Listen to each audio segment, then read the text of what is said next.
La voix entre les silences. 1. Le monde ordinaire. Claire n'aimait pas le silence. Pas vraiment. Elle disait qu'elle l'aimait, comme on dit qu'on aime la pluie quand on est bien au chaud. Mais la vérité, c'est que le silence lui rappelait tout ce qu'elle évitait d'entendre. Ses regrets, ses doutes, ses souvenirs. Alors elle remplissait sa vie de sons. Podcasts, radio, messages vocaux.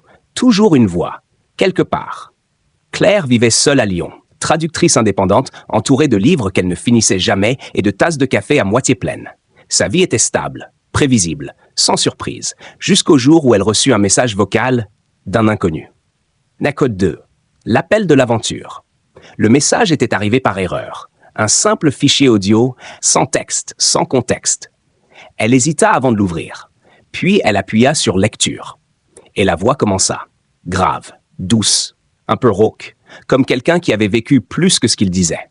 Open quote. Je ne sais pas si tu écouteras ça, mais j'avais besoin de le dire à quelqu'un. Close quote. Claire resta figée. C'était pas un message banal, c'était une confession. L'homme parlait d'une femme qu'il avait aimée et perdue. Il parlait de regrets, de silence trop long, de mots jamais dits. Et à la fin, open quote. Si quelqu'un entend ça, j'espère que tu feras mieux que moi. Close quote. Le message se termina. Claire sentit quelque chose se fissurer en elle. Elle réécouta. Encore. Et encore. Chaque 3. Le refus de l'appel. C'est ridicule, se dit-elle. Elle ne connaissait pas cet homme. Ce n'était qu'une erreur. Un fichier perdu dans l'océan numérique. Mais pourquoi son cœur battait-il plus vite? Pourquoi cette voix lui donnait-elle l'impression d'être vue, comprise, touchée?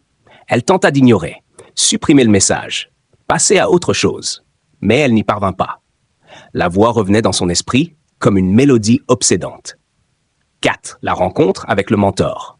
Le lendemain, Claire parla de l'enregistrement à sa meilleure amie, Sarah. Sarah éclata de rire. « Tu tombes amoureuse d'un fantôme vocal maintenant. » Claire rougit. « Ce n'est pas ça? Alors quoi ?» Claire hésita. « J'ai l'impression qu'il me parle à moi. » Sarah la fixa, soudain sérieuse. « Alors réponds-lui. Mais je ne sais même pas qui c'est. Tu n'as pas besoin de savoir. Tu peux juste répondre à la voix. » Cette idée sembla absurde. Et pourtant, elle ne la quitta plus. 5. Le passage du seuil. Cette nuit-là, Claire enregistra un message. Sa voix tremblait. Open quote. « Je ne sais pas qui vous êtes, mais j'ai entendu ce que vous avez dit. » Close quote. Elle parla. Longtemps, de ses propres silences, de ses peurs, de ses occasions manquées. Puis elle envoya le message au numéro inconnu. Et à cet instant précis, elle franchit un seuil invisible. Elle venait d'entrer dans une histoire dont elle ne contrôlait plus rien. 6. Les épreuves, alliés et ennemis. Les jours passèrent, pas de réponse. Puis un matin, un nouveau message vocal. Son cœur s'emballa. C'était lui. Open quote. Je pensais que personne ne répondrait. The close quote. Ils commencèrent à échanger. Toujours par voix. Jamais de texte, jamais de photos, jamais de nom. Juste des voix. Ils se racontaient leurs journées, leurs souvenirs, leurs blessures. Et peu à peu, une intimité étrange naquit. Plus profonde que tout ce que Claire avait connu. Parce qu'il n'y avait pas de visage, pas de jugement, seulement la vérité. H7. L'approche de la caverne profonde. Mais quelque chose n'allait pas. L'homme refusait de donner son identité. Chaque fois qu'elle posait une question, il esquivait. Un jour, peut-être. Claire commença à douter. Qui était-il vraiment? Pourquoi se cachait-il? Et surtout, pourquoi avait-elle besoin de lui à ce point? Chaque 8, l'épreuve suprême. Un soir, elle reçut un message différent. Sa voix était plus lourde, plus fragile. Open quote. Je dois te dire quelque chose, mais tu risques de ne plus vouloir m'écouter après. Close quote. Claire retint son souffle. Open quote. La femme dont je t'ai parlé, elle n'est pas partie. Je l'ai quittée. Close quote. Silence. Open quote. Et je ne suis pas quelqu'un de bien, Claire. Close quote. C'était la première fois qu'il disait son prénom. Claire sentit son monde basculer. Comment le connaissait-il? Le téléphone vibra à nouveau. Un dernier message. Open quote. Parce que je t'observe depuis le début. Close quote. 9. La récompense ou révélation. Claire recula.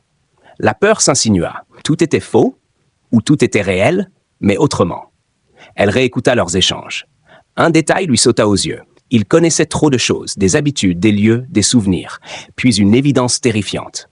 Elle connaissait cette voix, depuis bien plus longtemps qu'elle ne l'imaginait. Shark 10. Le chemin du retour.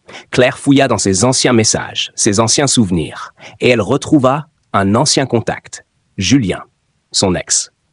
Celui qu'elle avait quitté, sans explication, celui qu'elle n'avait jamais recontacté. Elle lança un ancien vocal et son sang se glaça. C'était lui. 11. La résurrection. Claire tremblait. Elle enregistra un dernier message. Open quote. Pourquoi? Close quote. La réponse arriva presque immédiatement. Open quote. Parce que je n'ai jamais cessé de t'aimer et que je ne savais plus comment te parler. Close quote. Les larmes montèrent. Open quote. Alors j'ai essayé autrement. Close quote. Claire ferma les yeux. Tout ce qu'elle avait ressenti était réel, mais aussi construit, manipulé, et pourtant, son cœur ne mentait pas. 12. Le retour avec l'élixir, Claire proposa une chose. Demain, 18h, sans téléphone, sans voix, juste nous. Le lendemain, elle attendit, le cœur battant, et quand elle le vit, elle ne reconnut pas seulement un homme, elle reconnut une voix, une histoire, une seconde chance. Épilogue. Des mois plus tard, Claire aimait toujours les voix, mais différemment, parce qu'elle avait appris une chose essentielle. On peut tomber amoureux d'une voix, mais ce qu'on aime vraiment, c'est ce qu'elle révèle de nous-mêmes. 13. Les fissures du réel. Claire resta immobile face à Julien. Le silence, cette fois, était réel, dense, presque oppressant.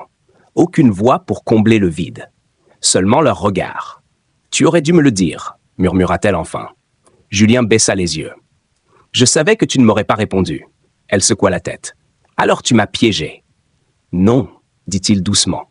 Je t'ai retrouvé. » Cette phrase la frappa plus violemment que tout le reste, parce qu'au fond d'elle, une vérité dérangeante remontait à la surface. Elle ne s'était jamais vraiment perdue. Elle avait juste fui. Narre 14. L'ombre du doute. Les jours suivants furent étranges. Claire continua de voir Julien. Mais quelque chose s'était brisé. Ou peut-être dévoilé. Chaque mot qu'il prononçait avait désormais un double sens. Chaque souvenir partagé semblait contaminé par un doute invisible. Était-ce encore sincère ou juste une extension de ce jeu de voix? Une nuit, elle lui posa la question qu'elle évitait. « Si je n'avais jamais répondu, tu aurais fait quoi ?» Julien hésita. Trop longtemps. « Je ne sais pas. » Et c'était ça, le problème. Le monde inversé. Claire recommença à écouter ses anciens messages vocaux. Mais cette fois, ce n'était plus la même histoire. Avant, elle entendait un homme brisé. Maintenant, elle entendait quelqu'un qui avait choisi le silence, puis la manipulation. Et pourtant, la voix n'avait pas changé. Alors qu'est-ce qui avait changé? Elle, sa perception, son besoin de croire. Arc 16. La tentation. Un soir, Julien lui envoya un nouveau message vocal, le premier depuis leur rencontre réelle. Claire hésita longtemps avant de l'écouter. Quand elle le fit, son cœur se serra immédiatement. Open quote, je sais que j'ai tout gâché, mais écoute-moi juste une dernière fois. Close quote, sa voix, toujours cette voix. Elle avait encore ce pouvoir sur elle. Open quote, je ne veux plus me cacher, ni derrière un téléphone, ni derrière des mots. Mais ce que je ressens, ça n'a jamais été faux. Close quote. Claire ferma les yeux. C'était ça, le piège. Ce n'était pas un mensonge, c'était pire, une vérité mal utilisée. La chute. Claire décida de couper. Plus de messages, plus d'appels, plus de Julien. Pendant des jours, elle résista, mais le silence revint. Et cette fois, il était brutal, vide. Elle comprit alors quelque chose qu'elle n'avait jamais voulu admettre. Elle n'était pas tombée amoureuse de Julien. Elle était tombée amoureuse de ce qu'elle ressentait en l'écoutant. Et maintenant, ce sentiment lui manquait. 18. La révélation intérieure. Une nuit, incapable de dormir, Claire ouvrit son application d'enregistrement. Elle hésita, puis appuya sur REC. Mais cette fois, il n'y avait pas de destinataire. Open quote. Pourquoi j'ai besoin d'une voix pour exister? Close quote. Sa propre voix lui parut étrangère, fragile, mais honnête. Elle continua à parler. Pas pour Julien, pas pour quelqu'un d'autre, pour elle-même. Et pour la première fois, elle s'écouta vraiment. 19. La renaissance. Les jours passèrent.